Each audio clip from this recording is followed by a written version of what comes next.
Hello everyone. Today's question is minimum following path sum. You guys can read the question, but as the question says, given an 2D array with the numbers, we have to find the smallest path from the first row to the end of the row. So you can assume that the number present in the cell is the cost of going through that row, and we have to find the shortest path from the 0th row to the nth minus 1 row. Now we will take this example. So 2, 1, 3, 6, 5, 4, and 7, 8, 9. So like here also you can see we have options basically. So whenever we see an options in the question, there are two approaches that come to our mind. One is greedy and one is dynamic programming. So basically if you see here, so at this position I have two options to take. I can either go here or I can either go to 5. From 1 I have three options, 6, 5 and 4. Similarly from 3 I have two options to go, 5 and 4. Basically if I am at I comma j, then question says that I can go to I plus 1 comma j minus 1, which is next row and then left column, then I plus 1 comma j, and then I plus 1 comma j plus 1. So these are the three possible ways where we can go from I comma j. Now if you see, if we take the greedy approach, then there are some scenarios where this approach will not work. For example, let's take something like 2, 1, 3 and then 100, for example 200 and 500, and here let's say it's 100 again. So actually the values of this can be from 100 to, okay, so not so big value. Let's suppose this is 10, this is 50, this is 20, here it is 90, and then here it is, let's suppose 3, okay, and 5. So if we go by greedy approach, we will take 1 from here, then we will see which is the smallest one, we will go to 10, and from here we will check which is the smallest one, we will go to 5. So this is one way of solving this. And let's take this 5, this is one of the example. Not 5, what I'm trying to tell you is, let's suppose 11 this is. So this cost is 16, and 1 to 11 is 12, and 12 to 3 is 15. So this cost is 15. So like I just want to tell you guys that taking a greedy approach will not always work in this question. So here we have to go through all the possible cases. For all the possible cases in the sense, we have to go brute force and check if what is the cost if I take this path, what is the cost if I take this path, what is the cost if I take this path. Similarly, if I am here, then what is the cost of taking this path and what is the cost of taking this path.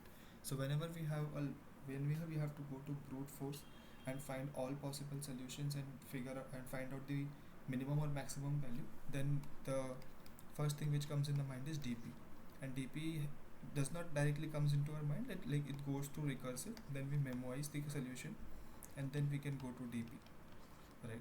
So recursive solution is similar, we can write a pseudocode. So basically you will have an helper function which will have like the matrix and I comma j.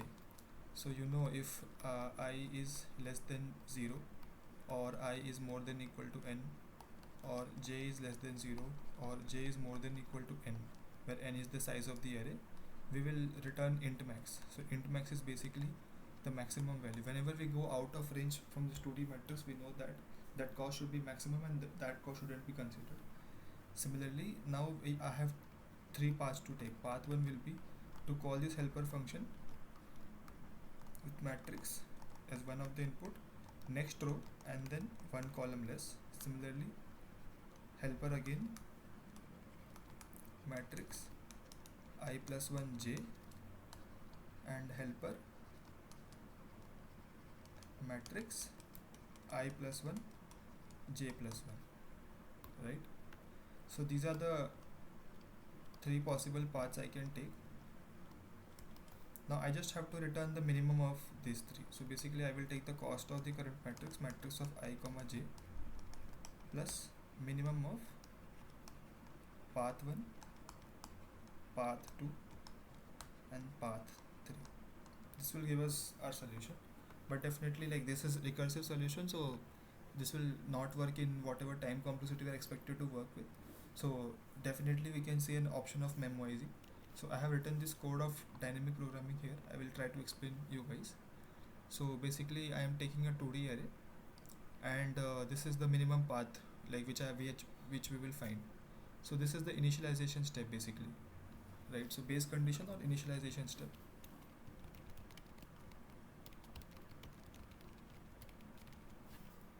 where we are assigning, like I am going from top bottom to top here. So the same example again.